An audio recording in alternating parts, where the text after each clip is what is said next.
नमस्कार, मैं हूं सौरभ शर्मा और अभी 26 जनवरी को दिल्ली में हुए दंगों की टूल किट को लेकर एक के बाद एक कई बड़े खुलासे दिल्ली पुलिस ने किए।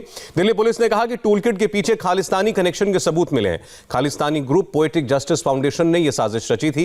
दिल्ली पुलिस ने दावा किया कि भारत में माहौल खराब करने के लिए खालिस्तानी समर्थक मो धालीवाल ने पहली मीटिंग 11 जनवरी को की। यह मीटिंग जूम ऐप पर हुई और इसमें करीब 70 लोग शामिल थे। बड़ी बात यह है कि इस केस में गिरफ्तार दिशा रवि और फरार चल रही निकिता जेकब भी धालीवाल की इस मीटिंग का हिस्सा थी। दिल्ली पुलिस को निकिता जेकब के साथ शांतनु नाम के एक और शख्स की तलाश है। दोनों के खिलाफ गैर जमानती वारंट जारी है। दिल्ली पुलिस ने यह भी खुलासा किया कि दिशा रवि ने ही ग्रेटा थनबर्ग से संपर्क किया। दोनों के बीच टेलीग्राम ऐप के जरिए बात हुई। दिशा ने ही टूल किट वाला डॉक्यूमेंट ग्रेटा थनबर्ग को भेजा, जिसके बाद उसने एंटी इंडिया ट्वीट किया। ये सारी बातें दिल्ली पुलिस ने अब से थोड़ी देर पहले एक प्रेस कॉन्फ्रेंस में बताई।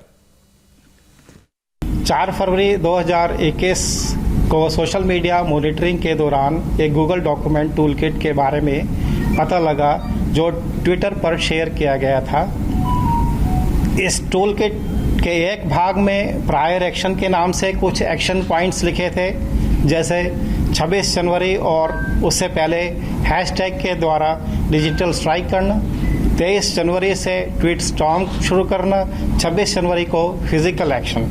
इसी डॉक्यूमेंट के दूसरे भाग में भारत के सांस्कृतिक धरोहर जैसे योग और चाय को हानि पहुंचाना और भारतीय दूतावास को टारगेट करने जैसे कार्य उल्लिखित है। इस टूल किट में दिए गए समयबद्ध एक्शन पॉइंट और कार्यक्रम को जब दिल्ली में घटित वास्तविक घटनाक्रम के परिप्रेक्ष्य में देखा गया तो बात प्रत्यक्ष रूप से दिखी कि दिए गए एक्शन प्लान को हुबहू निष्पादित किया गया और अमल में लाया गया। इन सभी तथ्य को मद्देनजर रखते हुए दिल्ली पुलिस ने एफआईआर नंबर 49/21 दर्ज की और साइपैट द्वारा इसका इन्वेस्टिगेशन किया जा रहा है। जांच के दौरान इस टूल किट के ऑनलाइन मौजूद स्क्रीनशॉट्स की पड़ताल की गई और जांच में पर्याप्त जानकारी मिलते ही इस टूल किट गूगल डॉक्यूमेंट की एडिटर निकिता जेकब के विरुद्ध कोर्ट से सर्च वारंट जारी कराकर केस के आईओ समेत एक टीम को मुंबई भेजा गया और तलाशी के दौरान उनसे 2 लैपटॉप और एक आईफोन मिले। जांच में यह भी बात निकल के आई कि खालिस्तानी समर्थित संगठन पोएटिक जस्टिस फॉर फाउंडेशन के एमओ धालीवाल ने अपने कनाडा में रह रही सहयोगी पुनीत के जरिए निकिता जेकब से संपर्क किया और मकसद था कि रिपब्लिक डे के दिन ग्लोबल डे ऑफ एक्शन करना और उससे पहले और बाद में ट्वीट स्टॉर्म और डिजिटल स्ट्राइक करना। 11 जनवरी 2021 को ask why India campaigners poetic justice foundation ने एक जूम मीटिंग का आयोजन किया, जिसको निकिता, शांतनु, एमओ धालीवाल व अन्य व्यक्तियों ने अटेंड किया। इस मीटिंग के दौरान निर्णय लिया गया कि इस कैंपेन को विश्व स्तर पर फैलाया जाए और धालीवाल का मकसद इस मुद्दे को बड़ा बनाना और किसानों के बीच असंतोष व गलत जानकारी फैलाना था। यहाँ तक कि एक किसान की मौत को भी गोली से हुई मौत बताया गया।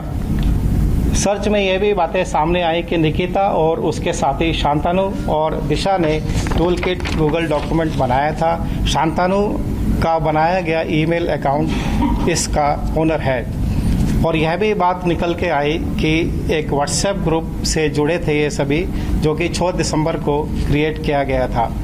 बेंगलुरु टीम में दिशा को इंटरोगेट किया गया और उसके फ़ोन से महत्वपूर्ण जानकारी निकालने में सफलता मिली। इस जानकारी से स्पष्ट हुआ कि दिशा ने अपने साथियों शांतनु और निकिता जेकब के साथ मिलकर टूल किट गूगल डॉक्यूमेंट को बनाया और लोगों में प्रेषित किया।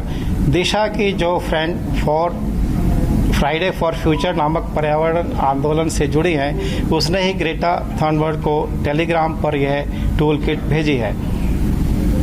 शुरुआती जांच में यह भी बात पता चल रही है कि फ़ोन का काफ़ी डेटा डिलीट किया जा चुका है और दिशा के टेलीग्राम चैट से यह भी बात पता चलती है कि 3 फरवरी को ओनर्स राइट लेकर टूल किट डॉक्यूमेंट से जुड़े अकाउंट और लिंक हटा दिए गए हैं।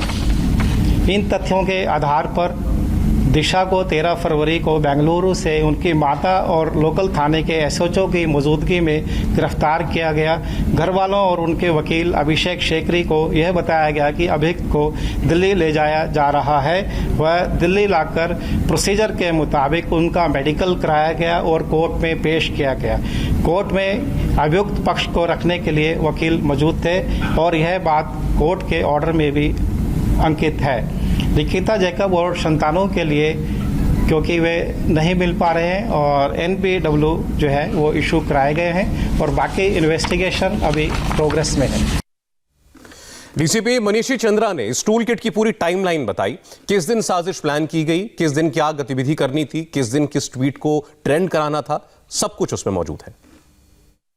आप इस टूल किट डॉक्यूमेंट को देखेंगे तो ये बहुत ही ध्यान से और बहुत ही विवेक के साथ बनाया हुआ डॉक्यूमेंट है, सोच समझ के साथ बनाया हुआ डॉक्यूमेंट है। किस दिन क्या गतिविधि करी जानी है, किस दिन कौन सा हैशटैग को ट्रेंड कराया जाना है, किसको फॉलो करना है, किसको टैग करना है, ये बहुत ही विस्तार से इसमें बताया हुआ है। अगर आप ये देखेंगे कि किसको फॉलो करना है, बिकॉज फॉलो उसको किया जाता है जिससे आप कंटेंट प्राप्ति की उम्मीद करते हैं, रिसोर्स पर्सन मानते हैं उसको। तो किसको फॉलो किया जाना है, अगर आप इसको देखेंगे तो आपको उसमें established fact checking organisations, non governmental organisations, media houses जो हमारे आपके सबके संज्ञान में हैं, उनको फॉलो करने की बात करी है। उन्हीं के बीच में एक अटपटा सा नाम दिखेगा आपको, दैट इज पीटर फ्रेडरिक। सो अब आपका सवाल ये है कि पीटर फ्रेडरिक साहब कौन है, तो इंडियन सिक्योरिटी एस्टैब्लिशमेंट इनको जानता है 2005-6-7 से। इनका नाम उभरा था, एक भजन सिंह भिंडर साहब हैं, BS भिंडर एलियस इकबाल चौधरी, जो ISI की K2 डेस्क के बहुत पुराने प्रोपोनेंट रहे हैं। उनके साथी होने की वजह से इनका नाम 2006-7 से इंडियन सिक्योरिटी एजेंसीज के रडार पे रहा है। पीटर फ्रेडरिक साहब कई सारे ऑर्गेनाइजेशंस चलाते हैं BS भिंडर साहब के साथ, और BS भिंडर साहब खुद पहले कभी ड्रग्स की स्मगलिंग के लिए, कभी फायर आर्म की पेडलिंग के लिए काफ़ी लंबा इनका इतिहास रहा है।